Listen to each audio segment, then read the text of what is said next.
আমরা এতে খুব উদ্বিগ্ন, কনসার্ন।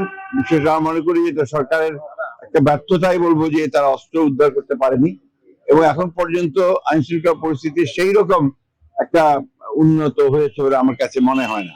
তবে আমি আশাবাদী, আমি মনে করি যে এই নির্বাচন চলাকালীন সবাই সেটা ইমপ্রুভ করবে আরো এবং একটা ভালো অবস্থায় আসবে। ক্রিকেট কন্ট্রোল বোর্ডের মেম্বারও ছিলাম, এখন ক্রিকেট খেলি না, রাজনীতি করি।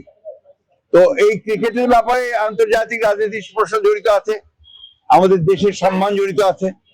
নিঃসন্দেহে আমাদের একজন ক্রিকেটারকে অপমান করা হয়েছে, আমরা মনে করি এটা আমাদের দেশকে অপমান করা হয়েছে। সেই ক্ষেত্রে আমি মনে করি ক্রিকেট কন্ট্রোল বোর্ডের যে সিদ্ধান্ত, সেই সিদ্ধান্তের সঙ্গে আমরা একমত, কিন্তু একই সঙ্গে আবার এটাও মনে করি যে ছোটখাটো বিষয়গুলো নিয়ে অল্প জনের মধ্যেই সমাধান করাই হচ্ছে বেটার। এখন পর্যন্ত তো নির্বাচন ভালোই মনে হচ্ছে, আর নির্বাচনের পরিস্থিতি বোঝা যাবে যখন আপনার শুরু হবে প্রচারণা, তার আগে কিন্তু বোঝা যাবে না। এখন তো আপনার সবাই গিয়ে যার সাংগঠনিক ব্যাপারগুলো গোছাচ্ছে, আপনার মনোনয়নের ব্যাপারগুলো গোছাচ্ছে। নির্বাচনের প্রকৃত অবস্থা আপনি বুঝতে পারবেন যখন এর প্রচার শুরু হবে।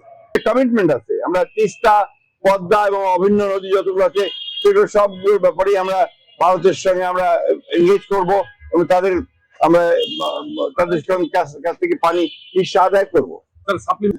এটা তো একটা দেশের যে বড় মিউচুয়াল রেসপেক্ট, আপনার পারস্পরিক যে আপনার সম্মান, সেটা রেখে সব রকমের আমার দাবি আমি আদায় করার চেষ্টা করব। কিন্তু তারা যে বিরূপ আচরণ করছে এই ক্ষেত্রে না, আমরা যদি আপনার তাদের সঙ্গে ঠিক সঠিকভাবে ডিপ্লোম্যাটিক আচরণ করতে পারি তাহলে তাদেরও বিরূপ আচরণ কমে যাবে।